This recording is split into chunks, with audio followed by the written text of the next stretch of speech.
Good afternoon. Good afternoon, everyone. My name is Saki Nakaoka. I'm here today to talk about the contribution with heat pumps to heat pump technology, which will support decarbonization and energy security for Europe.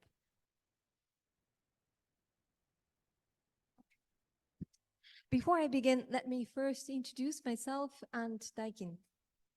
I joined Daikin Industries, headquartered in Osaka, Japan in 2016.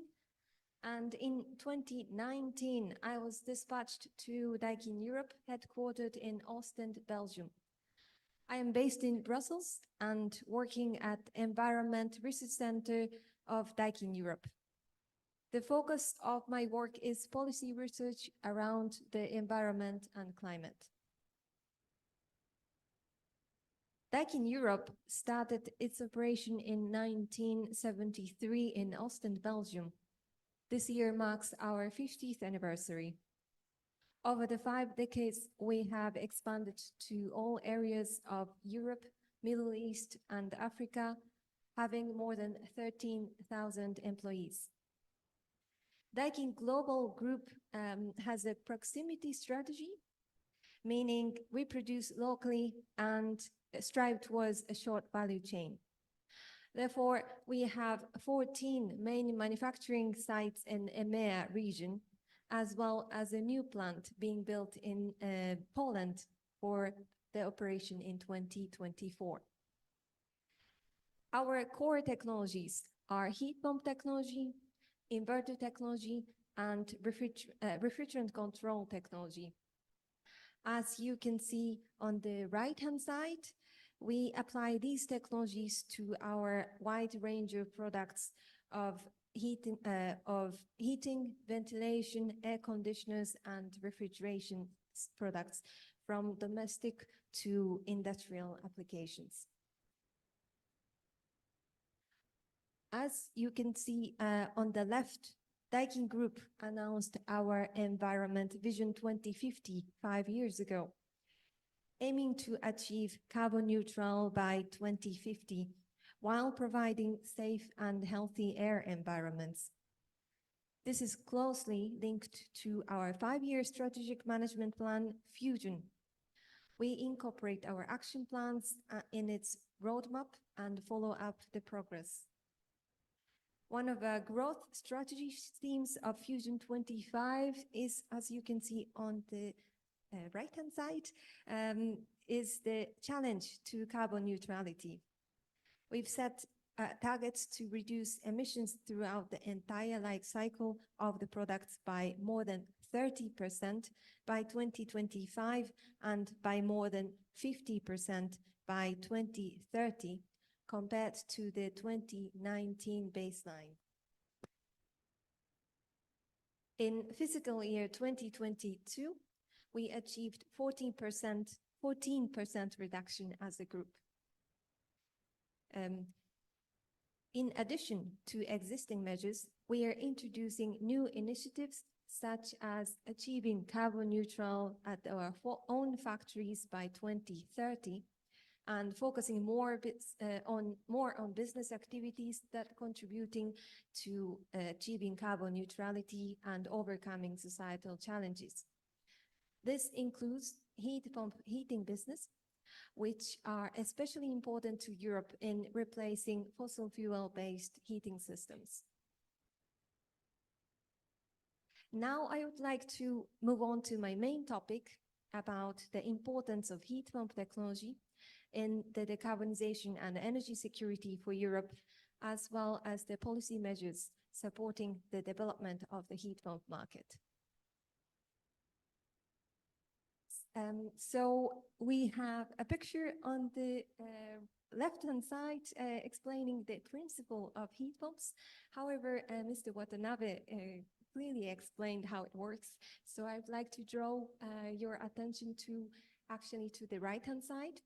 You can see 2 types of heat pump systems. So on the upper side is the air-to-water heat pumps. This system transfers heat from the outside air to water inside, which circulates in the room and heats rooms via radiators or underfloor heating. This system is gaining attention with the growing momentum to replace fossil fuel-based heating systems.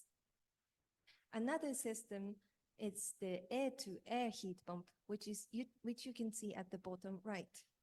In this system, a refrigerant transferred heat directly from the outside air to the air inside the building without the need of a medium such as water. This system can swiftly switch between cooling and heating. I'll come back to this later, but it's actually quite popular and has a long history in Europe. In this slide, I'd like to explain the decarbonisation potential of heat pumps and the policy measures supporting the energy efficient systems.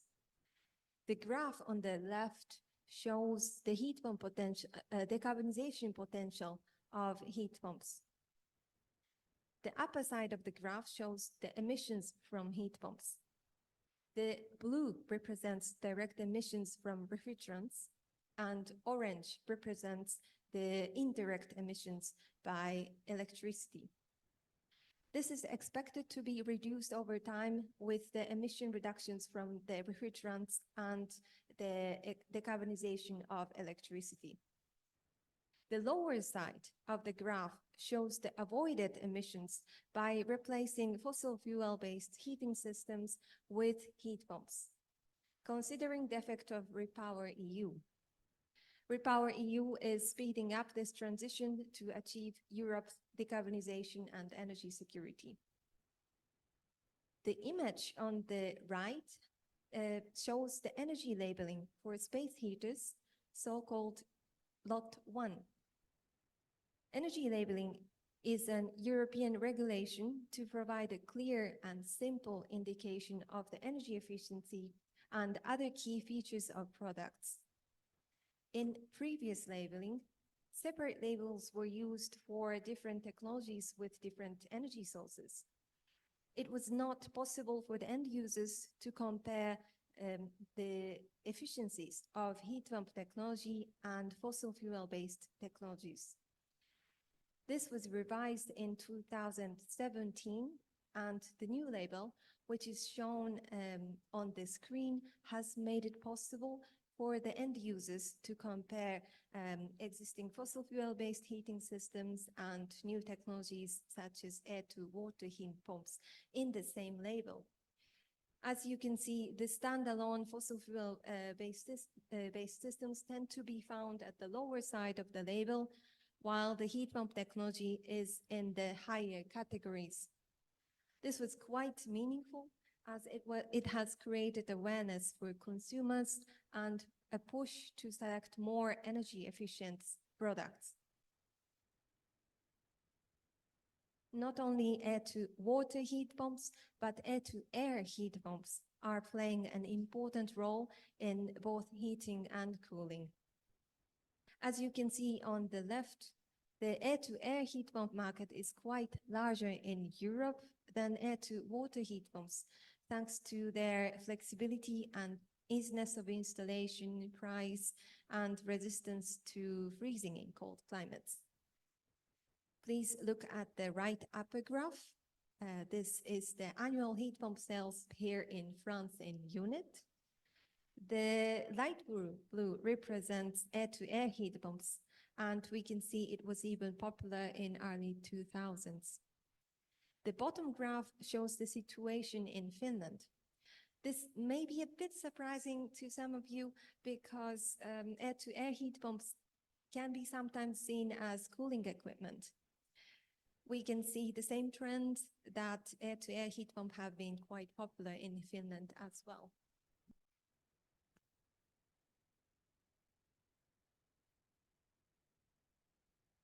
In this slide, I'd like to talk about industry's efforts to increase the efficiency of air-to-air heat pumps and the policy measure which supported this trend. The industry has been putting efforts to increase the efficiency of the air-to-air heat pumps And as an example, the graph on the left shows an evolution of the annual energy consumption of Daikin product. As you can see, over the years, this has been reduced by as much as 60%. One of the key technology in this journey is inverter technology. Air conditioners with inverter technology precisely control the motor of the compressor. As a result, large efficiency gains can be achieved. Contrary to this, the conventional non-variable speed technology constantly switches on and off, which requires much more power consumption. On the right, key elements of eco-design and energy labeling for air conditioners up to 12 kilowatt, so-called Lot 10, is shown. Eco-design is an European framework directive which sets common EU-wide minimum standards to eliminate the least performing products from the market. Before 2013, for eco-design Lot 10, there was only one test point for full load testing. This was not suitable to reflect the performance of inverter compressor, which changes its speed. Also, there was no efficiency requirement. This meant that low efficiency products were also available on the market. And lastly, the energy label was reflecting these characteristics. Eco-design Lot 10 has been revised in 2013 to better reflect the technological improvements. By adding multiple test points for part load testing, the performance of variable speed compressor is better reflected. Ambitious energy performance standards for cooling and heating were introduced, eliminating low-performing products from the market. Energy label was also revised to be able to communicate the performance based on the new test method. These changes have led to significant improvements of the energy efficiency of the market. As we looked at the history of the market evolution, now I would like to mention future directions. Thanks to air-to-air heat pumps' high efficiency, high values are proposed in the eco-design minimum performance standards, MEPS, in the current revision. MEPS helps the market to move the most efficient technology for the same functions. The two graphs compare the eco-design MEPS of different systems for cooling and heating. The left is the cooling requirements for single duct, fixed double ducts and split air conditioner, or in other words, air-to-air heat pumps, up to 12 kilowatt. In the new proposal, a very ambitious MEPS of 6.0 is proposed for air-to-air heat pumps, while the other two products have less ambitious MEPS proposals, 2.3 and 3.3 respectively. The graph on the right shows the heating requirements for oil heater, fixed double duct, and split air conditioners up to 12 kilowatt. For split air conditioners up to 12 kilowatt, MEPS of 4.0 is proposed. On the other hand, proposals for oil heater and fixed double ducts are 0.91 and 2.5 respectively. Although the proposals for the heating requirements will not be significantly increased from the current values, the difference in MEPS between systems are still observed here.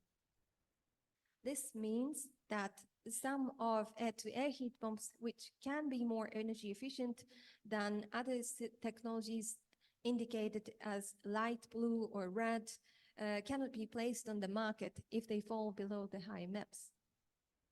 In order to effectively help the market to choose the most efficient technology, future eco-design revisions need to take into account the balance with other systems with the same functions.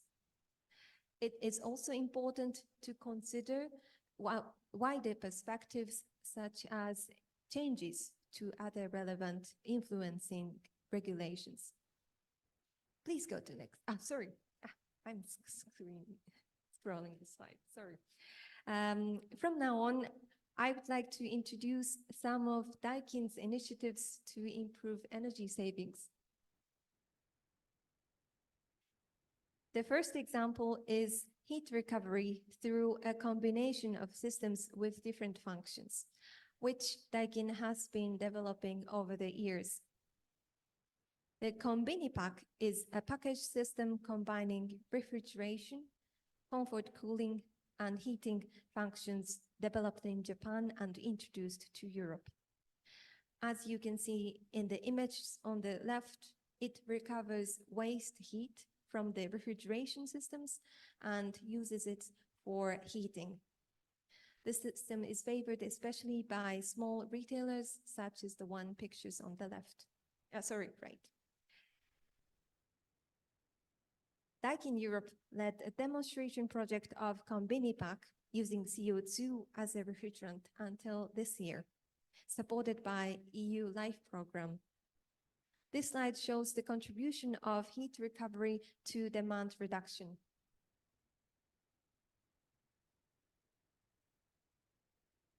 Please look at the graph on the left. This is the demonstration result of the Combinipack in European average climate. The horizontal axis represents the ambient temperature, and the bars represent the energy delivered for different purposes. The red bars are for the heat, green bars are for the refrigeration, and the purple bars are for the air conditioning.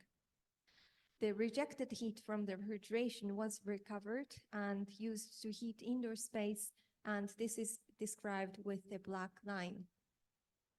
In this demonstration, you can see on the right pie chart, it was shown that 30% of the total heating demand was satisfied by heat recovery. Furthermore, this resulted in about 20% of annual savings in energy consumption. In order to encourage wider use of the heat pump technology, Daikin is working on product and systems to meet diverse needs. I'd like to show two examples. The system on the left-hand side is called BRV4i series. In urban areas, sometimes it's difficult to find space for outdoor units. This BRV4i is the ideal solution for such properties, as it does not require space for outdoor units. This is possible because this system stores the heat exchanger and compresses separately. The heat exchanger can be fully hidden in the false ceiling like you see in the picture. This way, the system is completely integrated within the building design, and the compact compressor unit can be installed in the back office, storage room, or kitchen. The system on the right side is called water loop system, developed for high-rise apartment buildings in urban areas to reduce carbon emissions. Typical centralized heating systems consist of CHP and/or a large capacity gas boiler, central water loop, and individual heat interface units in each apartment to produce heating and hot water. Typically, this central water loop is heated to 70 to 80 degrees Celsius. Therefore, the heat losses are very high. In this water loop system, the common central water loop is connected to the communal heat pump system or other sources such as surface water or district heating, and each apartment room has an individual heat pump. This individual heat pumps heat the water to meet individual demands. Compared to a conventional system, this Daikin water loop system only requires 15 to 25 degrees Celsius for the central water loop. This can lead to a significant 80% heat loss reduction. In addition, this system achieves 30% energy saving compared to the conventional system. Furthermore, in case the ground floor is used for retails, water-cooled heat pumps can be combined for the heating and cooling of the space. In addition, To system-level initiatives, I would like to add two initiatives at community level. The first example is the demand response demonstration using residential heat pumps. This project was carried out by two consortiums, one led by NIDO Japan, the other led by GMCA UK. Daikin was responsible for introducing heat pumps and controlling the heat pump units as a heat pump aggregator. The demand response volume, response time, and duration had met the regulations of an actual transaction in the system connection test. In addition, it served other aspects, such as upskilling of installers. This was quite meaningful, given that heat pump heating was still a new technology in the UK at that time, and that this technology would spread rapidly in the near future. The second project was carried out in Portugal, which has a high renewable energy ratio. VRV systems combined with cold storage and PV panels were used to test two different demand response platforms. Daikin installed VRV systems and acted as an aggregator of these systems. Similarly to the previous project, this project has shown the technical aspects of demand response with air conditioning systems are well established. While producing the required results, comfort was also maintained. This trend is also spreading in Asia, and Daikin has participated in smart city projects in countries like Japan and Singapore. Daikin is committed to being a company always looking for ways to resolve environmental and social issues while achieving the business growth. That is why Daikin Europe is making a 140 million euro investment in new R&D center in a city of Ghent in Belgium. The planned opening of this R&D center is 2024. This will strengthen and bring together all our R&D activities of heat pump heating and cooling for Europe, Middle East, and Africa region. One of the characteristics of this facility is that it will be equipped with various test rooms, including electromagnetic compatibility test room. These test rooms are prepared in order to ensure the maximum quality of Daikin products under extreme conditions. Daikin believes the importance of mutual communication. Often it takes time for everyone to understand and trust new technologies. For us, feedback we receive allows us to improve our business. Therefore, this is why Daikin values communication with our stakeholders, from day-to-day business activities to large conferences such as one we are having today. I would like to add another example. This year, COP28 was held in Dubai in the United Arab Emirates from November 30th to December 12th yesterday. And Daikin exhibited at the Japan Pavilion our high-efficiency inverter air conditioner. This was actually the first time for Daikin to exhibit at a COP event. In addition, Daikin took a stage at a side event organized by Ministry of Environment and Ministry of Economy, Trade and Industry of Japan. This brings us to the end of my presentation. To end, I would like to conclude that, not limited to the examples that I have discussed today, heat pump technology has many advancement possibilities and has a large potential to contribute to the society. As we've seen eco-design and energy labeling examples, policies provide significant support for technical innovation and consumer awareness of new technologies. And lastly, in order to create such a positive cycle, mutual communication with stakeholders such as technology experts and policymakers are extremely important. Thank you very much for your interest and attention.